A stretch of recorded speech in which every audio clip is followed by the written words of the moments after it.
Hello students. तो कैसे हैं आप सब। स्टार्ट करते हैं आज की वीडियो। कल की क्लास में हमने स्टार्ट किया था बड़ा नया टॉपिक विच इज प्लेसेंटा। कल मैंने आपको प्लेसेंटा का ओवरव्यू दिया था और साथ ही साथ आपको ये बताया था कि जो प्लेसेंटा होती है अर्थात जो अपरा होती है वो एक तरीके का अतिरिक्त भ्रूणीय अनुकूलन ही है जो दो तरह के भागों से मिलकर बनी होती है। दो भाग हमने पढ़े थे, भ्रूणीय भाग यानी कि भ्रूण का भाग तथा मात्रक भाग यानी कि माता के शरीर में प्लेसेंटा बनती है। तो माता के शरीर के कौन कौन से भाग होते हैं जो प्लेसेंटा के निर्माण में इंपॉर्टेंट रोल प्ले करते हैं। आज की क्लास में हम आगे चलेंगे और सबसे पहले हम देखेंगे इसका परिवर्धन। परिवर्धन का अर्थ ही होता है बेटा कि कोई भी चीज, कोई भी नई रचना जो बन रही है वो किस प्रकार से बन रही है, किस तरह से उसका डेवलपमेंट हो रहा है। ठीक है, तो सबसे पहले हम देखेंगे प्लेसेंटा का परिवर्धन। ठीक है, परिवर्धन में सबसे जरूरी बात, सबसे पहले तो आप ये समझ लीजिए कि जब फर्टिलाइजेशन होता है, फर्टिलाइजेशन हो जाने के बाद उसके आगे का जितना भी प्रोसेस है वो सारा फीमेल बॉडी में ही कंप्लीट होता है। तो फीमेल बॉडी में जो यूटेरस होता है, हिंदी में कहते हैं जिसको गर्भाशय, नाम से ही पता चल रहा है आपको कि गर्भ को रखने वाला या गर्भ को सपोर्ट देने वाला। ठीक है, आशय, आशय का मतलब होता है स्पेस, जगह। तो यानी कि वो जगह जहां पे संपूर्ण गर्भ का जो है वो डेवलपमेंट होगा। तो यूटेरस में जो है इसका इम्प्लांटेशन होता है यूटेरस के एम्पुलर रीजन में। अब वो इम्प्लांटेशन कब होता है, जब सबसे पहले आप इसमें पढ़ेंगे प्रोजेस्टेरॉन। अब ये बताने की मेरे को आपको जरूरत नहीं है कि ये प्रोजेस्टेरॉन क्या है, ये फीमेल हार्मोन है। ठीक है, एस्ट्रोजन और प्रोजेस्टेरॉन बचपन से पढ़ते आ रहे हैं आप, दो हार्मोन होते हैं। तो सबसे पहले ये हार्मोन जो है रिलीज होता है। इसका कार्य क्या है, इसका कार्य है रोपण के लिए गर्भाशय को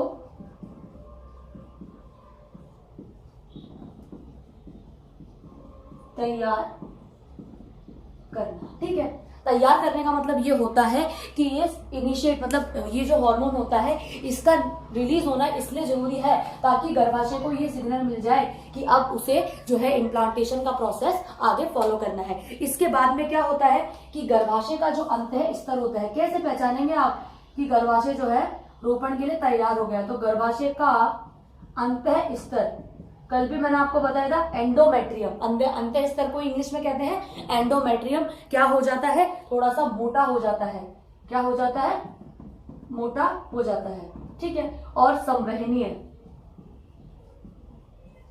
संवहनी को इंग्लिश में कहते हैं वस्क्यूलर। ठीक है, जहां पे कोई भी चीज का संवहन, चीजों का आदान प्रदान हो पाए। तो इस तरीके का गर्भाशय का अंत स्तर हो जाता है।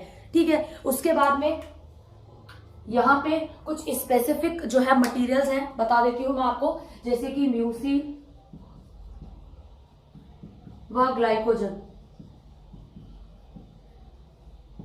का स्त्रवण। ठीक है, इन दो पदार्थों का स्त्रवण होता है और इस अवस्था को कहते हैं स्त्रावी अवस्था। ठीक है, नाम से पता चल रहा है स्त्रावी अवस्था, मतलब इस अवस्था में किसी ना किसी चीज का स्त्रवण होगा। तो वो स्त्रवण किसका हो रहा है, म्यूसिन और ग्लाइकोजन का। चलिए नेक्स्ट क्या होता है, जब ये म्यूसिन और ग्लाइकोजन का स्त्रवण हो जाता है उसके बाद में क्या होता है कि गर्भाशय का अंत स्तर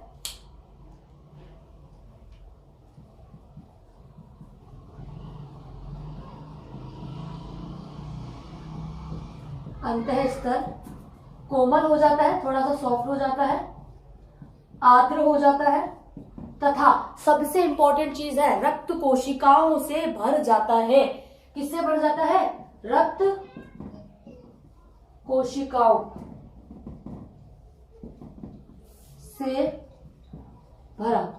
ठीक है, अब ये एक इंपॉर्टेंट टर्म पढ़ रहे हैं आप यहाँ पे कि रक्त कोशिकाओं से गर्भाशय का जो अंत स्तर अर्थात जो एंडोमेट्रियम होता है गर्भाशय का, वो पूरा का पूरा रक्त कोशिकाओं से भर जाता है। और जब गर्भाशय का एंडोमेट्रियम इस तरह रक्त कोशिकाओं से भर जाता है तो उसे कह देते हैं हम डेसिड्यूआ। क्या कह देते हैं, ये इंपॉर्टेंट नाम है, आपको याद रखना है हिंदी इंग्लिश से। ठीक है, यानी कि जब गर्भाशय का अंत स्तर कोमल, आर्द्र व रक्त कोशिकाओं से पूरी तरह से भर जाता है तो उस स्थान को अब नाम दे दिया हमने डेसिड्यूआ। और ये डेसिड्यूआ ही सिग्नल है, ठीक है, कि अब प्लेसेंटा का निर्माण जो है वो शुरू हो गया है। यही अंत्य स्तर पहले था और यही अंत्य स्तर बाद में है। दोनों में डिफरेंस क्या है कि ये अंत्य स्तर तो मोटा और संवहनीय था, इसके बाद में जब इसमें स्त्रवण शुरू हुआ तो स्त्रवण होने के बाद में ये कोमल आर्द्र व रक्त कोशिकाओं से भर गया, ठीक है, जिसको हमने नाम दे दिया डेसिडुआ। अब ये डेसिडुआ बनने के बाद में, ये डेसिडुआ बनने के बाद में यहां मैं साइड में लिख देती हूं इस तरीके से, ठीक है। ये डेसिडुआ बनने के बाद में गर्भाशय का वह भाग जो प्लेसेंटा का निर्माण करेगा, ठीक है, कौन सा भाग लिख देती हूं मैं, गर्भाशय का वह भाग जो प्लेसेंटा निर्माण करेगा। ठीक है बेटा, पूरा का पूरा गर्भाशय तो प्लेसेंटा निर्माण करेगा नहीं, पूरा का पूरा गर्भाशय यदि प्लेसेंटा का निर्माण करेगा जो बाकी चीजें हैं वो कौन करेगा, ठीक है। तो गर्भाशय का कुछ भाग प्लेसेंटा के निर्माण में इंपॉर्टेंट रोल प्ले करता है और उस भाग का नाम है डेसिडुआ। डेसिडुआ तो क्यों, क्योंकि आप पहले ही पढ़ चुके कि रक्त कोशिकाओं से भरा जो स्थल है वही क्या है, डेसिडुआ। तो डेसिडुआ बेसिलस, डेसिडुआ बेसिलस वह भाग है, ठीक है, ध्यान दीजिएगा मेरी बात पे। डेसिडुआ बेसिलस वह भाग है जो प्लेसेंटा के निर्माण में योगदान देता है। गर्भाशय का वह भाग जो प्लेसेंटा निर्माण में महत्वपूर्ण योगदान देता है वह है डेसिडुआ बेसिलस। ये तो हो गई एक बात। एक अन्य बात और आपको याद रखनी है कि गर्भाशय और प्लेसेंटा, ठीक है, गर्भाशय और प्लेसेंटा के बीच में एक सेपरेशन होता है, मतलब दोनों आपस में बिल्कुल चिपके हुए नहीं थे, थोड़े से सेपरेट रहते हैं। तो गर्भाशय का वह भाग जो प्लेसेंटा को खुद से पृथक कर रहा है, अलग कर रहा है, ठीक है, लिख देती हूं मैं,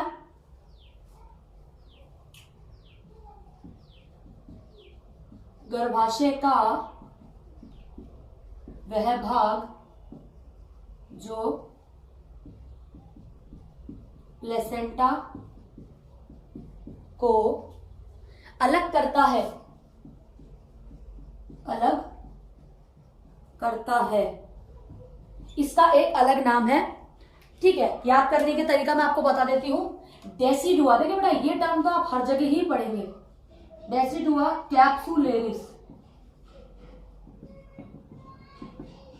डेसिडुआ कैप्सुलेरिस, यानी कि कहने का अर्थ कैप्सुलेरिस, कैप्सूल का मतलब क्या है कि इस तरह की कैप्सूल राइट जो रचना होती है वो गर्भाशय को प्लेसेंटा से अलग करके रखती है। यानी कि आप ये नहीं कह सकते कि दोनों आपस में मर्ज होते हैं, जी नहीं, अलग अलग होते हैं। और वो अलग करने वाली रचना का नाम क्या है, डेसिडुआ कैप्सुलेरिस, ठीक है। तो ये तो हो गया गर्भाशय के प्लेसेंटा के परिवर्धन की बात कि किस तरह से प्लेसेंटा का निर्माण हुआ। स्टेप बाय स्टेप मैंने आपको लिख दिए हैं, आप चाहें तो आप इसका स्क्रीनशॉट भी ले सकते हैं और इसी तरह से आपको इसको पढ़ना है, ठीक है, इसी तरह से आपको इसको पढ़ना है। चलिए अब आगे चलते हैं।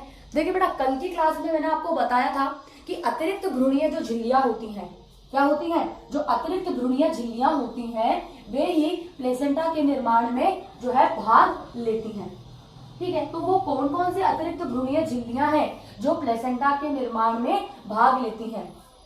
ध्यान दीजिएगा मेरी बात पे कि 4 तरह की आपने अतिरिक्त भ्रूणीय झिल्लियां पढ़ी थी। तो अतिरिक्त भ्रूणीय झिल्लियों के पार्टिसिपेशन के बेसिस पे कि कौन सी झिल्ली जो है प्लेसेंटा के निर्माण में पार्टिसिपेट कर रही है, इस बेसिस पे प्लेसेंटा को कैटेगराइज किया गया है।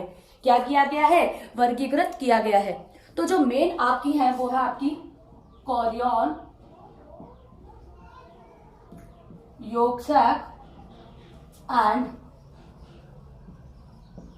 एलेंडोरिस। ये 3 वो अतिरिक्त भ्रूणीय झिल्लियां हैं जो प्लेसेंटा के निर्माण में भाग लेती है, ठीक है।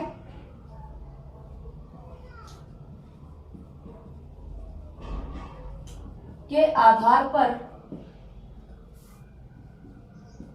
प्लेसेंटा के भाग, ठीक है। बात अर्थ समझ गए आप इस बात का कि कोरियन, योगसैक और एलेंटोइस ये 3 वे अतिरिक्त भ्रूणीय झिल्लियां हैं जो आगे जाके प्लेसेंटा का निर्माण करेंगी। अब कौन सी झिल्ली कौन से किस तरह से प्लेसेंटा का निर्माण करेगी, इस तरह से इसको 2 भागों में बांटा गया है। पहला है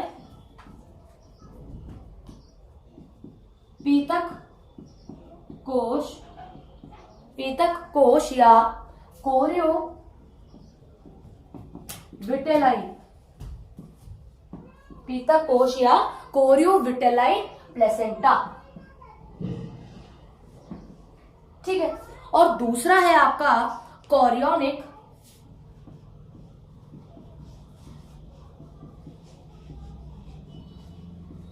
एलेंटोइक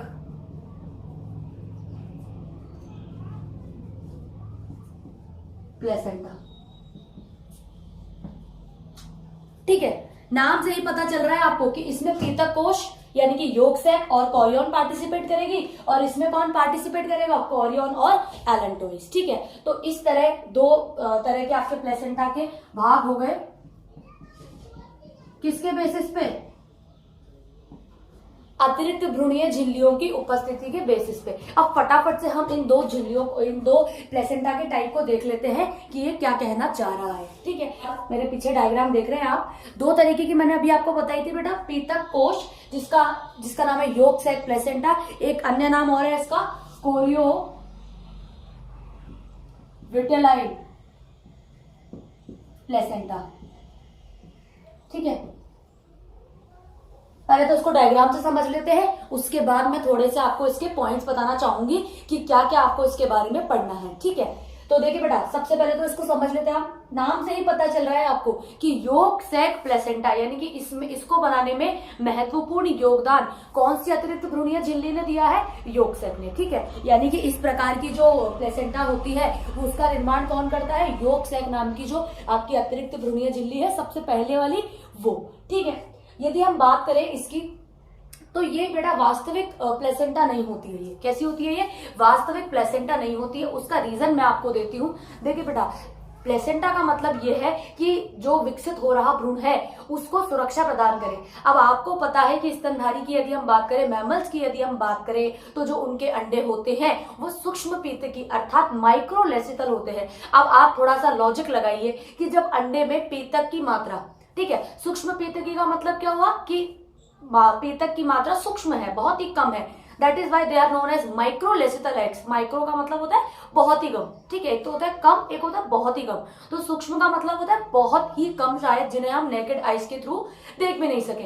तो जब पीतक की मात्रा ही कम होती है स्तनधारी प्राणियों में, अर्थात जो अंडे होते हैं वो सूक्ष्म पीतकी होते हैं, तो योक सैक प्लेसेंटा का तो सवाल ही नहीं उठता। इसीलिए इस प्रकार की जो प्लेसेंटा है, ठीक है, ध्यान दीजिएगा मेरी बात पे, इसीलिए इस प्रकार की जो प्लेसेंटा है वो वास्तविक प्लेसेंटा नहीं होती, यानी कि इसको कंप्लीटली आप ट्रू प्लेसेंटा नहीं कह सकते, क्योंकि ट्रू प्लेसेंटा किन में होगी, जिसमें योक का अमाउंट बहुत ही कम होगा। क्यों कम होगा, अरे डेवलपमेंट होगा तो योक तो यूज में आ जाएगा ना। ठीक है, जो संचित पदार्थ है वो तो यूज में आ जाएगा डेवलपमेंट के, तो उसको तो बचा के रखने की, योग को बचा के रखने की तो आवश्यकता ही नहीं है। तो योक सैक प्लेसेंटा जो होती है वो ट्रू प्लेसेंटा नहीं होती है, पहली चीज। दूसरी चीज यदि मैं बात आपको बताऊं इसकी, तो ये साइज में छोटी होती है।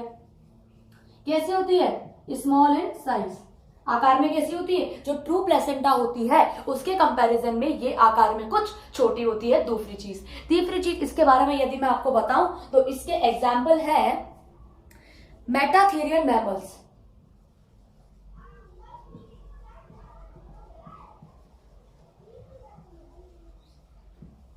ठीक है, मेटाथेरियन मैमल्स इसके एग्जाम्पल है। अब मेटाथेरियन मैमल्स में भी कौन कौन आ गए आपके, लिख देती हूं मैं यहाँ पे, डाइडेफिल और मैलकेपस।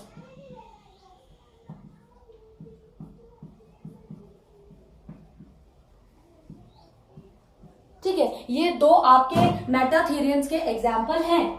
ठीक है, जिनके अंदर इस प्रकार की प्लेसेंटा पाई जाती है। तो सबसे इंपॉर्टेंट बात जो आपको इसके बारे में याद रखनी है वो ये याद रखनी है कि इसका निर्माण योक सैक नामक अतिरिक्त भ्रूणीय झिल्ली के द्वारा होता है। ठीक है, पहली चीज। दूसरी चीज, ये फॉल्स प्लेसेंटा है, ट्रू प्लेसेंटा ये नहीं है, और इसके एग्जांपल्स मैंने यहाँ मेंशन कर दिए हैं कि ये इस तरह के जीवों में, मेटाथेरियन एनिमल्स में देखने को मिल जाती है। चलिए नेक्स्ट हम आ जाते हैं जो हमारी, अब देखिए बेटा, ये फॉल्स प्लेसेंटा है तो ये प्लेसेंटा कैसी हो गई, ट्रू। तो सबसे पहले तो लिख देती हूं मैं इसके बारे में कि दिस इज ट्रू प्लेसेंटा, पहली चीज। दूसरी चीज कि यहाँ पे जो इंपॉर्टेंट रोल जो प्ले कर रहा है इस प्रकार की प्लेसेंटा के निर्माण में वो है, नाम से पता चल रहा है आपको, कोरियो एलेंटॉइड। दैट मीन्स कि कोरियोन प्लस एलेंटॉइड मिलकर इस तरह की प्लेसेंटा का निर्माण कर रहे हैं। एलेंटॉइड यदि आप देखें तो यहाँ पे भी कुछ मात्रा में थी, लेकिन यहाँ पे अधिक मात्रा में है, और यहाँ पे योग सेट जो होता है वो बहुत ही कम अमाउंट में या बहुत ही कम मात्रा में उपस्थित होता है। ठीक है, इस प्रकार की प्लेसेंटा को कह देते हैं ट्रू प्लेसेंटा, पहली चीज। दूसरी चीज, ये वेल डेवलप्ड टाइप की होती है। कैसी होती है बेटा? ये होती है वेल डेवलप्ड। ठीक है, यानी कि size wise shape everything is okay.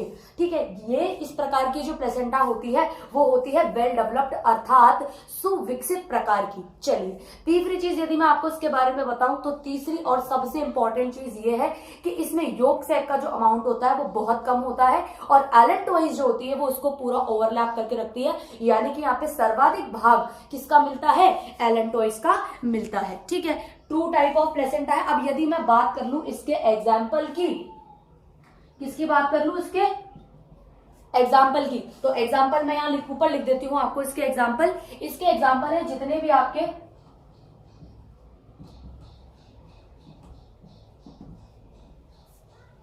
मेटाथेरियंस, जितने भी आपके मैमल्स होते हैं मेटाथेरियंस, उन सभी में इस प्रकार की प्लेसेंटा जो है देखने को मिल जाती है।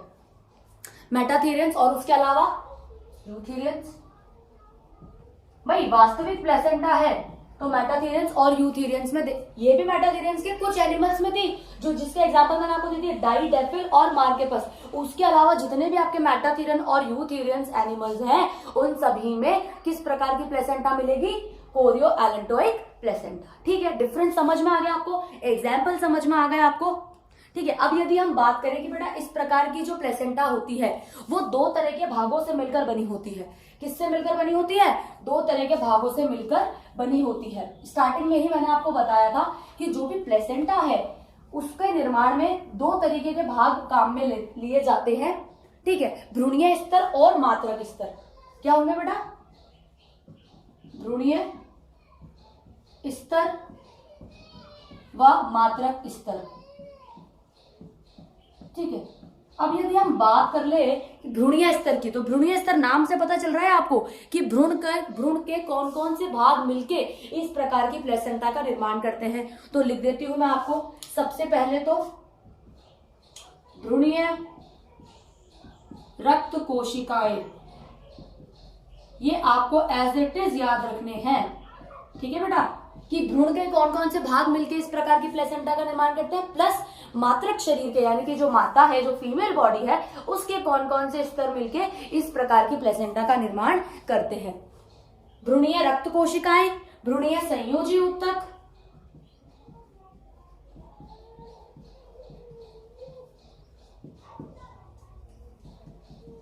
और तीसरा भाग है भ्रूणीय कोरियोनिक उपकला।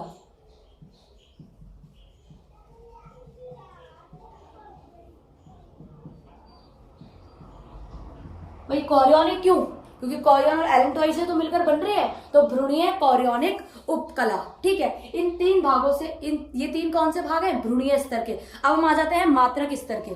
तो मात्रक स्तर में सबसे पहला तो है गर्भाशय उपकला, जिसका नाम क्या है? एंडोमेट्रियम। ठीक है, गर्भाशय उपकला एंडोमेट्रियम, गर्भाशय संयोजी ऊतक,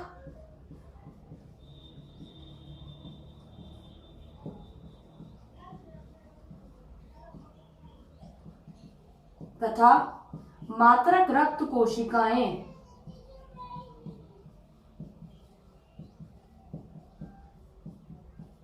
ठीक है, ये तीनों भाग मिलके आपके तीन इसके और तीन इसके, ये 6 भाग मिलके क्या बनाते हैं? आपकी इस प्रकार की प्लेसेंटा के निर्माण में ये 6 भाग जो होते हैं इंपॉर्टेंट रोल प्ले करते हैं। एज इट इज आपको याद रखने हैं। ठीक है बेटा, ये भ्रूणीय स्तर के हैं और ये मात्रक स्तर के हैं। इस प्रकार आज की क्लास में मैंने आपको ये बता दिया कि एक्स्ट्रा एम्ब्रियोनिक मेम्ब्रेन जो होती है वो प्लेसेंटा का निर्माण करती है, और उसके बेसिस पे दो तरह की प्लेसेंटा पढ़ी हमने, एक थी ट्रू और एक थी फॉल्स। दोनों में डिफरेंस आपने समझ लिया कि नाम से ही पता चल रहा है जो योक सैक है वो फॉल्स है, ठीक है, क्योंकि हमारे जो एग्स होते हैं वो कैसे होते हैं, माइक्रोलेसिथल होते हैं, तो योक सैक की तो रिक्वायरमेंट ही नहीं है, ठीक है। तो हमारे अंदर जो प्लेसेंटा होती है वो कैसी होती है, कोरियो एलेक्टोइड प्लेसेंटा, उसके बारे में हमने पढ़ लिया। ये चीजें आपको याद रखनी है कि भ्रूणीय स्तर कौन सा होता है, मात्रक स्तर कौन सा होता है। कल की क्लास में हम पढ़ेंगे प्लेसेंटा का वर्गीकरण, which is very very very important. उसके कुछ बेसिस है बेटा, किसी भी चीज को अगर आप कैटेगराइज करते हैं तो उसके कुछ बेसिस होते हैं, ठीक है, किसी बेस पे ही आप उसको कैटेगराइज करते हैं। तो उन बेसिस के रूप में जो कल कैटेगराइजेशन कल की क्लास में हम डिस्कस करेंगे। एंड आई होप कि आज मैंने आपको जो भी समझाया वो आपको समझ में आ गया होगा। इसका फटाफट से स्क्रीनशॉट ले लीजिए और आगे का पोर्शन हम कल की क्लास में डिस्कस करेंगे।